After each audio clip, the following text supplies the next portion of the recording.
Stand by for Gowanna.org radio. In 3, 2, 1. Cue the announcer. You found Gowanna.org radio, your one source for tech news and reviews. Now, almost live from sunny Florida, here's your host, Gowanna McCall. Greetings, folks. Welcome to episode 270 of Gowanna.org radio. We got a great show lined up for you. 5 stories to talk about in today's show. Should be a short show. I don't foresee it taking longer than the standard 20 to 30 minutes, but you know how we get.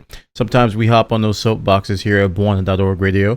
If this is your first time listening, Gowanna.org radio is a show about tech news and reviews, and we talk about tech-related stuff. We do have a gaming podcast, if you know me from my gaming outlets. That's called Game Chat with Gowanna, which we do every Saturdays at 3 p.m. We forewent, I'm not saying we're going to forego, we forewent last Saturday's episode due to Final Fantasy shenanigans, but we're going to continue next Saturday with where we left off on that one. So we got a great show lined up for episode 270 of Gowanna.org radio. It's time for Gowanna.org radio's tech news for this week. And for our first story, we're going to talk about Mr. Ballmer. Steve Ballmer has announced his retirement as Microsoft CEO.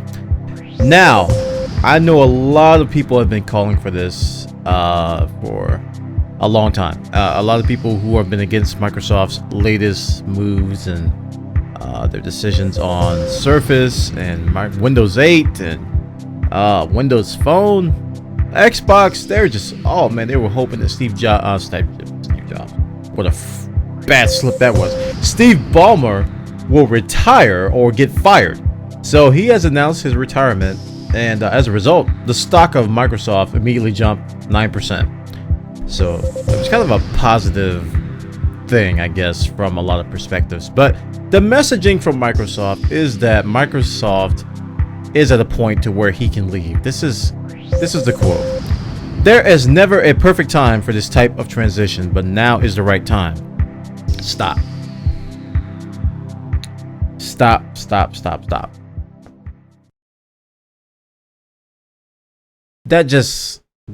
don't like that. I don't like that intro. There's never a perfect time, but now is the right time. What is there such thing as a bad time?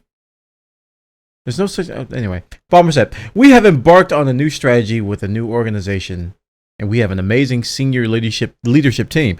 My original thoughts on timing would have had my retire happen in the middle of our company's transformation to a devices and services company. We need a CEO who will be here longer term for this new direction." So, it's a kind of a bittersweet moment for Mr. Ballmer. He's been there since the beginning, man. Ballmer and Jobs. Why is Steve Jobs in my brain? Ballmer and Gates. Jobs was on the other side of the fence over there at Apple. I mean, these guys were in the beginnings of Microsoft, and he had to stand, as this article points out, he had to stand in the shadow of Bill Gates for like the last 10 years. Because Bill Gates was kind of seen as the leader of the company, even though Ballmer was pretty much there at the beginning. It's kind of a bittersweet moment. No longer can we refer to Microsoft as the Ballmerville that some people like to do. Now, it's kind of a weird time in tech because we're seeing some giant icons leave. We saw Bill Gates leave. Sadly, we saw Steve Jobs pass away. And now Ballmer's leaving. I mean, who's left from the old pirates of Silicon Valley? It's not many. Not many people left from those days. And we're starting to see transitions to the newer, younger, I guess, next generation of leaders for these companies. Let's hope it's for the positive. We'll see. We'll check it out. So the story's over on readwrite.com. They got the details. Ballmer announces retirement as Microsoft CEO. And for our next story, we're going to talk about Apple TV, specifically in the realm of new content. Apple TV has gained a few new channels of content from Vevo, Disney Channel HD, Disney XD, the Weather Channel, and the Smithsonian Channel app. So if you have the latest and greatest Apple TV, you should see these show up today. I don't know if the older Apple TVs support this. I haven't been up to date on where Apple has standed on has been standing on updating the old boxes, but I imagine if you have like the previous generation and this generation, you should be able to use these apps. Now, one thing that bothers me about this is that you have to, in order to use Disney XD and Disney HD, you have to log in using your cable provider's ID. And to me, if you're cutting the cord and you're trying to move to digital content from the internet, why do you need a cable? I don't want cable. If I wanted cable, then I would pay for cable. I'm buying an Apple TV because I have my own content. So I guess in that regard, I could say, well, I guess I can't use these channels. But from a value add perspective, from someone who has cut the cord and does not have cable anymore, this doesn't help me at all from that perspective. But those of you who do have an Apple TV to kind of supplement your cable television, you'll be able to enjoy some of the live content as well as the on-demand content from Disney Channel HD and Disney XD and these other channels here. So I guess it's the same as HBO and ESPN and those other ones. I just don't like the idea of having to already pay for cable to get this content on a different device. I think if these content providers were smart, they would work out a deal with Apple to do that without having to log in with your cable stuff. So check this out. We're slowly moving away from cable. I mean, I'm glad to see it. Glad to see the trend going towards boxes like Chromecast and Apple TV and Boxy and Roku, Netflix and Hulu. But we still got those ties to cable companies, and I just can't wait until we get rid of it. So Apple TV's added some new channels, so if you guys got one, check it out over there. This is over on GottaBeMobile.com. They got the details, and you're over there. And for our next story, we're going to talk about Chromecast. This was one of the issues I had with iOS, with Chromecast. When I first talked about Chromecast, and when they first announced it, we talked about some of the experiences with the Apple TV and with just basically the iOS environment versus the Android environment when it comes to using Chromecast. One of the things we talked about was it's easier to set it up in an Android environment because you have the application available on Android, and you're able to change the Wi-Fi settings. You're able to change other settings surrounding Chromecast, the name of it, and other things surrounding that. That wasn't available on iOS until today. Chromecast setup app for iPhone, iPad, and iPod Touch has been released. So now you're able to do those little setup things that we talked about before that you couldn't do on iOS. So Google is now working towards basically closing the gap between the features in iOS and Android. Google has been amazingly neutral in some of these iOS versus Android. I gotta think there may be some Apple fanboys in Google's organization, because you would think there would be a little bit more favoritism on their Android platforms, but in some cases, I mean, even until very recently, some of the iOS counterparts for Google stuff has been better than has been on Android, and this kind of puzzled a lot of Android enthusiasts. They're like, Google, but what about us? But what about us? But what about us? And you know, Google's like, well, we'll get to you when we can. We'll get to you when we can. So iOS is getting some love with Chromecast, the setup app. Now you'll be able to change your Wi-Fi settings and change it to a different one. And there's some other little things. I don't remember them all. They're kind of minor. But if you just want to plug in your Chromecast and use your phone to set it up instead of going to a computer or something, this would be the way to go. And to me, I got to say, that was very convenient. I was able to do it from my Android phone in my living room. I didn't have to go to a computer or anything. So it's very, very simple. Check it out, guys. This is over at gigalhome.com. They got the details. Chromecast setup app for iPhone, iPad, and iPod Touch has been released today. Go download it from the iTunes App Store. You found Bwana.org Radio. Tech news and tech gadgets for the hardcore geek in all of us.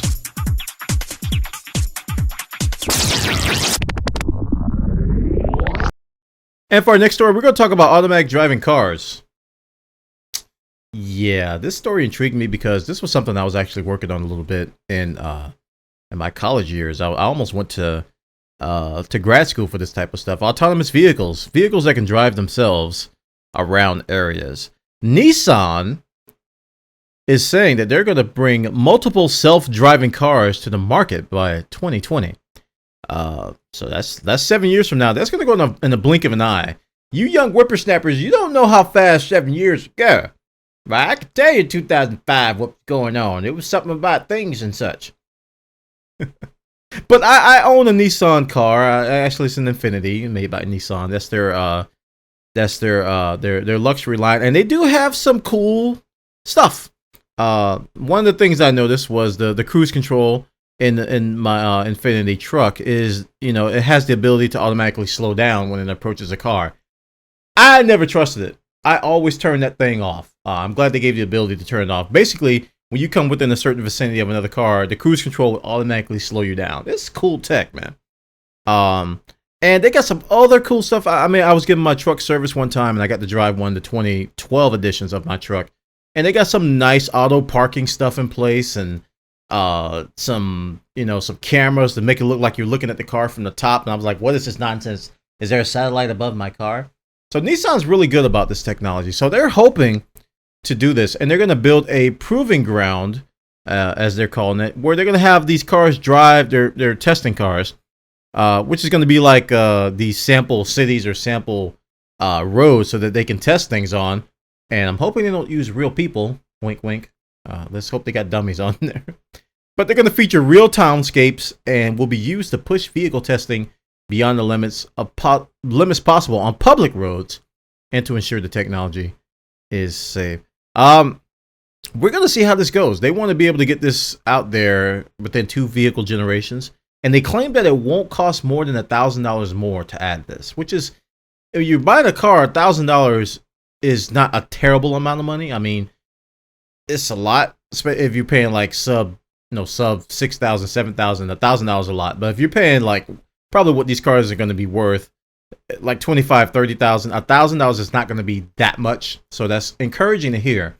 So we'll see how this turns out. I'm a little bit scared and a little bit excited at the same time, because like I said, I was behind the science on this stuff.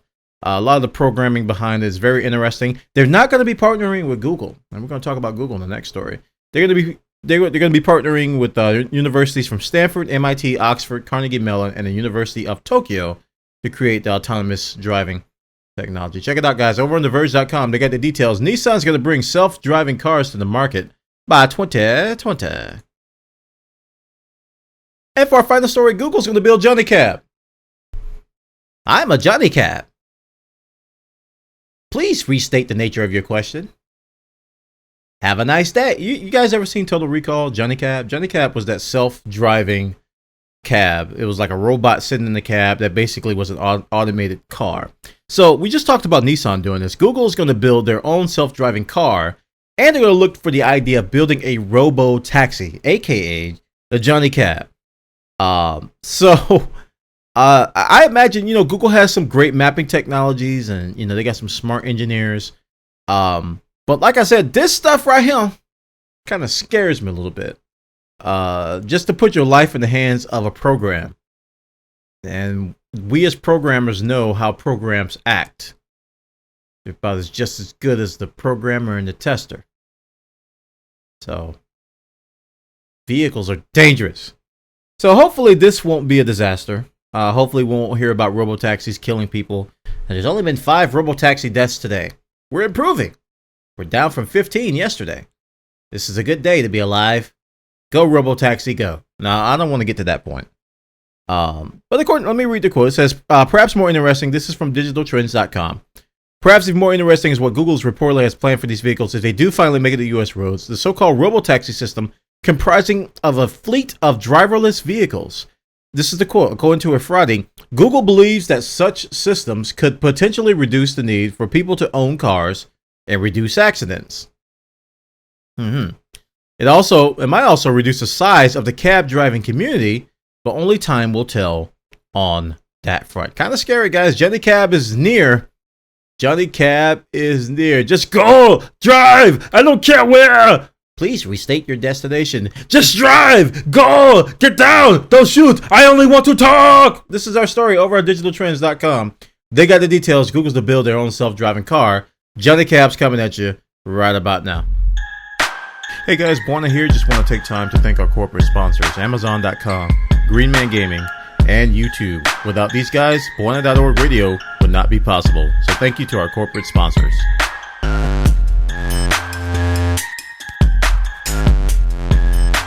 And that concludes episode 270 of Buona.org Radio. I told you it was going to be a short one. Told you it was going to be short. We're here over at live.buona.tv or at twitch.tv/Buona. We do this every Tuesday and Thursday afternoons around 6 p.m. Eastern.